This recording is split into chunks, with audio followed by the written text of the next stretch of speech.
el tiempo hai que aprovecharlo, porque non sabes cando te vas a morir. E yo ese día tenía todo preparado para ir a la playa el día siguiente y no fui a la playa. Acabé en la habitación de una, bueno, en la cama de una UCI.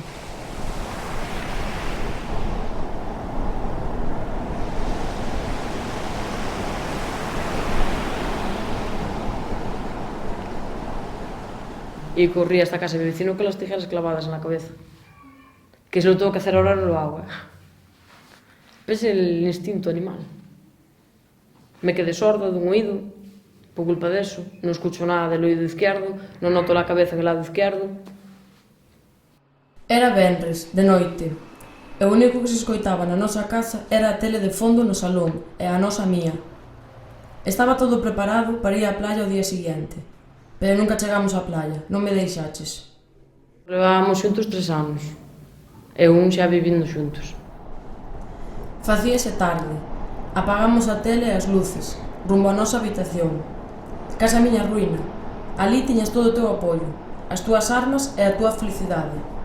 Felicidade de verme só contigo, de que nunca puidera separarme de ti, pero sí da miña vida. Tiñalo todo planeado, o teu medo a perderme era tan forte que che daba todo igual, incluso matarme. Síguesme querendo, foron as túas últimas palabras hacia min, e zas, de súpeto, véxome atada polo pescozo gracias ás túas mans. Sí, a mesma persoa que compartes a túa vida, ao que tes ao outro lado da cama. Sí, estábame intentando afogar, porque así só iba a querelo a él, para sempre. Unha persona maltratadora, fora na calle, fora da casa, é a persona máis boa do mundo, entonces fora non se deixa ver realmente a persona mala que é. As heridas que che fan a ti no corpo doenche uns días, pero despois curan. E as psicológicas tardan moitísimo tempo, ademais tens que escoitar moitísimas cousas malas da xente. A cabeza ten moitísimo traballo, comeste a cabeza a ti mismo, pregúntaste por qué non, por que sí, que fixen, que non fixen, e o psicológico é peor, se non tens un tratamento adecuado, tardas moitísimo en recuperarte. Entón a cabeza tache por dentro comendo viva, entonces eu quería morrer. Que tuvera motivo realmente non o pensei, pero que me sentí un culpable moitas veces. Entón fanche eles que creas que eres o peor da tua vida, entón senteste culpable por todo o que pasa alrededor. E sí, claro que berras. Bueno, mellor dito, inténtalo, porque o home da tua vida tápache a boca, ao mesmo tempo que sigue coa faena de afogarte, para que así non te escoite ninguén. Escápome, e incluso chego a sair da casa, pero o home da miña vida quéreme demasiado como para deixarme escapar, e persígueme e píllame. Píllame e arrástrame por todo o chan gracias a que me leva agarrada polo pelo. A miña pel roza toda esa esplanada de cemento, a cal se deixa as pernas en carne viva. Cando salga da prisión, claro que teño medo. Teño medo a día de hoxe, pero estou un pouco máis tranquila porque está dentro da prisión. Pero que vai cambiar, non o sei, dudo moito, creo que esa xente non cambia nunca.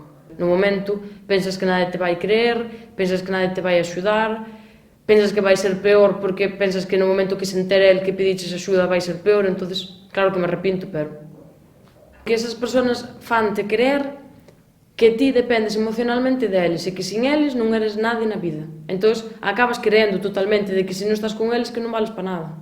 Quería morrer. Realmente non era enamorada, realmente era unha dependencia emocional que che fan eles, créancho eles, para que ti non podes estar con nadie máis. E de súpeto, nótalo. 3 coitelos e unha tesoira atravesan o teu corpo ata en 10 ocasións. Notas a dor do amor, ese amor que che está matando, para que non sexas de nadie máis. O meu sangue comeza a correr polo meu corpo. Berro, unha e outra vez, que por favor que pare, que o quero, que non o vou deixar nunca, pero xa é tarde. Ao principio, sempre é unha persona super buena, super detallista, cariñosa, pero pouco a pouco, primeiro prepárate psicológicamente, vaiche comendo a cabeza pouco a pouco e cando tela a cabeza ben comida empeza polo físico.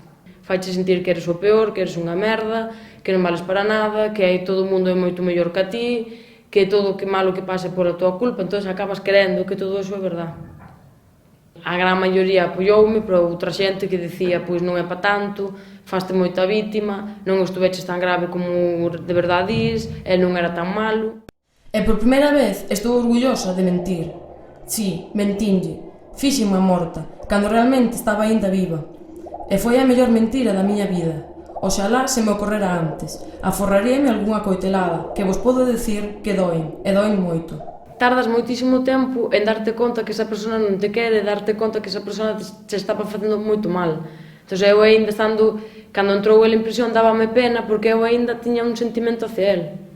Que dicía, jolines, non fixo tanto mal. E tardei moitísimo tempo en darme conta que estaba a punto de morrer por culpa dele. E de súpeto veste, con 22 anos. Joder, eres unha puta cría. Tes toda a vida por diante. E aí estás, na túa casa, na túa cociña, tirada no chan, boca abaixo, cunhas tesoiras clavadas na nuca e afogándote no teu propio sangue. Darte conta que estás nesa situación é super complicado, pero moi complicado. Entón, primeiro telo que dicirlo a alguén de confianza. Pero é que é moi complicado salir dunha situación así sola. Entón, pedir axuda aos psicólogos, hai un millón de centros de axuda á muller que dan axuda completamente gratis. Non quero morrer. Vou morrer e a miña nai non vai saber nunca o moito que a quero. Ora, digo a miña nai que a quero case todos os días, quero moito a miña familia, intento pasar os bons momentos case todos os días e non esperar ao día de mañá. O amor non doe, pero hai amores que matan. Ela é unha chica de 27 anos que antes estaba sumida nunha vida bastante negra e ora é unha chica bastante fuerte, botada para diante e con moitas ganas de vivir.